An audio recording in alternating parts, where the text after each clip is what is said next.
Good morning, Internet fans. Ryan Perry here, Simple Biz Support. Today is the 1st of June. It is Wednesday, therefore it is Social Media Wednesday. And as usual, I have Sarah Giametti with Pravaro Marketing on the other side. And today we're going to talk about Instagram. And there are Instagram recently that should affect your marketing what's the word I want to use? Your strategy? Marketing approach. There actually were more than three, but I thought for most of our followers and our clients, these three are going to be the most critical to affecting their upcoming strategy. So along with a brand new logo, Instagram rolled out a whole bunch of changes with their algorithm about videos. Some of the other stuff was resulting in ads, which that could be a whole nother episode, is just talking about the changes in ads and at the ad platform on Instagram. But first we want to talk about the video. So Instagram is always, it was about 16 seconds is what it used to be. And they've elongated that. They're now for the ones that have time limits, they're the longest time limited video at a full 60 seconds.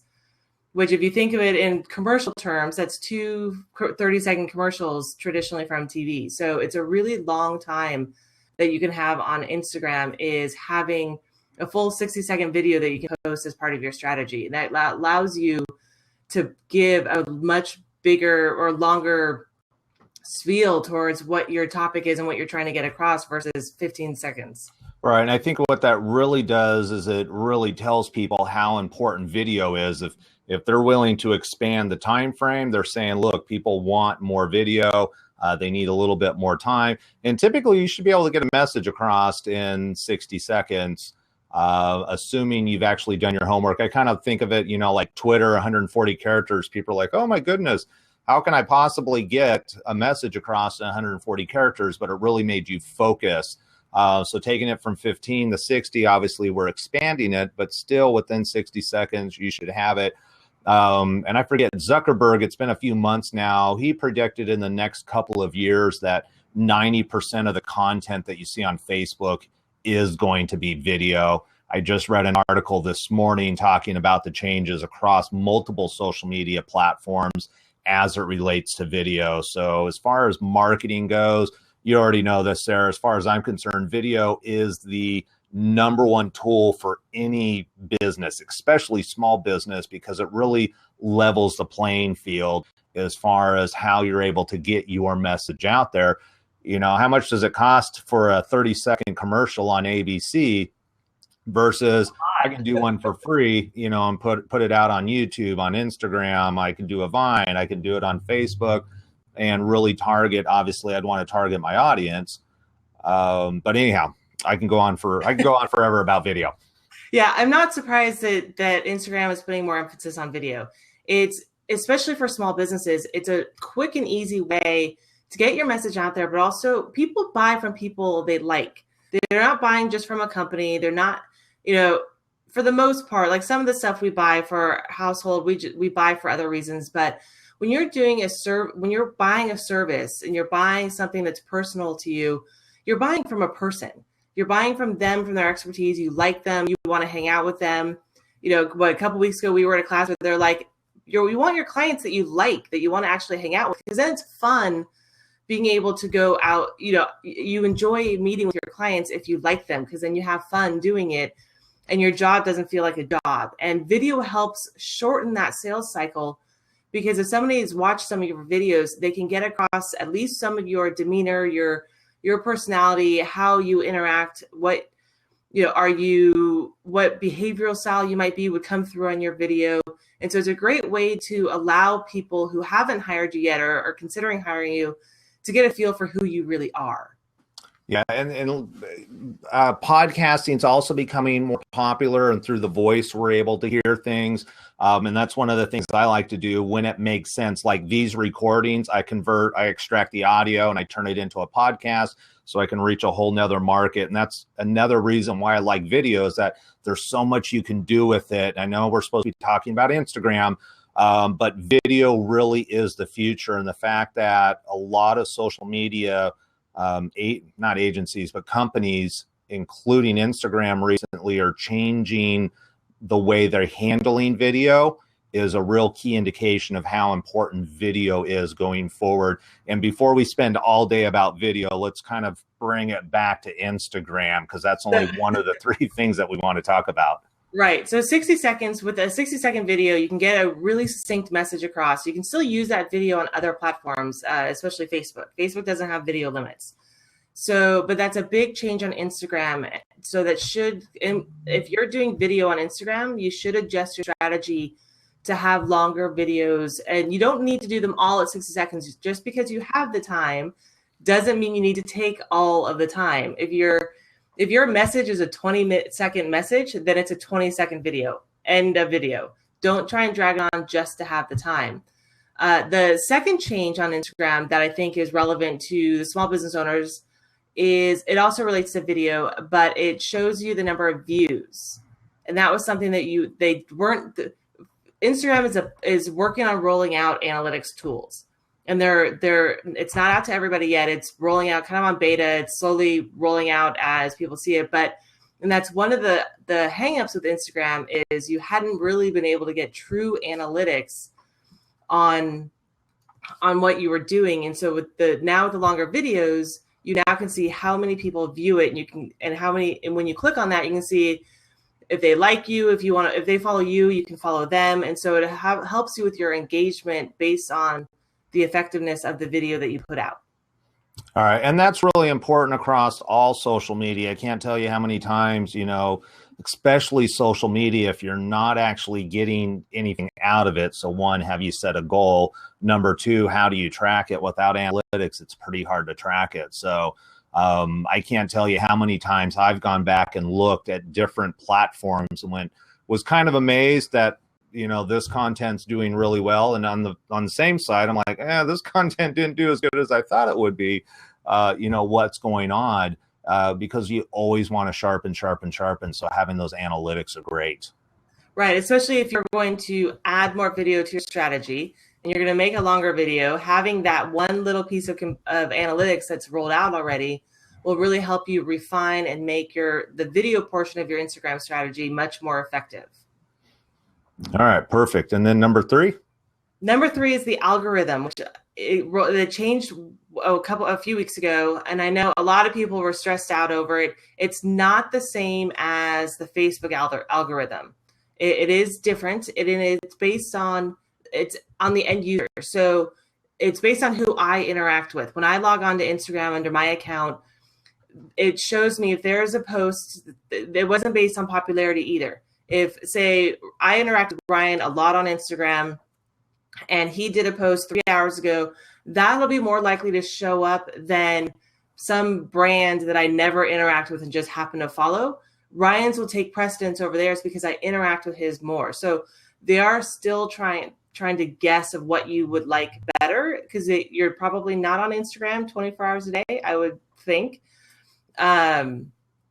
And so they are trying to guess what you would like to see out of what they could possibly serve you versus the chronological. So it is a downside that's not quite chronological, but the plus side is if you haven't been on in a few hours and the few people and or brands that you interact with a lot and like to see, you're more likely to not miss their content the next time you log into Instagram because you interact with it. So as a consumer, you want to make sure you're interacting with the people and brands that you want to interact with, so that they're more likely to show up at the top of your newsfeed. As a brand, you want to have compelling content so that your customers do that to you. Right. And I think, the whole algorithm is a little controversial, especially when you go back and you look at the news with Facebook and the way they've manipulated. They've done some tests to see if they can make people happy or sad based on the content they put out there. But overall, what the reality is, Twitter is suffering right now. It is not as strong of a network that it used to be. And one of the reasons that I've heard a lot of people talk about it is that it's like drinking from a fire hose. It's an overwhelming amount of content. And for most people, when you have an overwhelming amount of content, the brain shuts down and says, I can't deal with this anymore, or the content's not relevant because all of these SEO experts said follow as many people as possible, and then you end up getting a bunch of junk in there, and you haven't created the list. Or if you go way back, you can get 5,000 Twitter followers for 50 cents. All those type of things. So I think the algorithm is a benefit, assuming that the companies are actually honest about how they use the algorithm, and they truly are promoting that, look, these are the people I have a tight social network with. Therefore, yes, I want to see 80% of their content, and then maybe give me 20% of the other stuff so I can get an idea. It's kind of like listening to music. I like to listen to music that I haven't heard before, just not all the time. Right.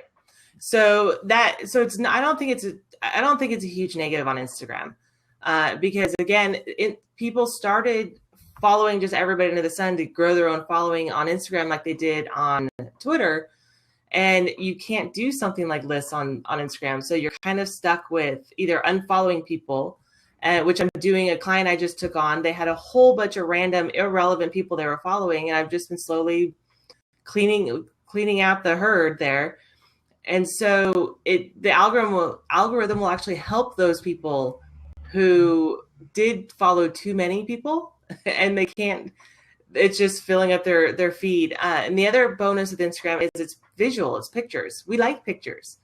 I think I read a stat a while ago I think it was from MIT, that said that we process an image in 1.6 milliseconds, like faster than we can read anything. And so that's why we're visual people. It's why pictures are so effective. Video is effective because we want to relate and have the relationships with other people and the people that we do business with. And so that's where Instagram is really powerful. It also covers a lot of age demographic. The 18 to 40 crowd, which is really 2 to 3 generations.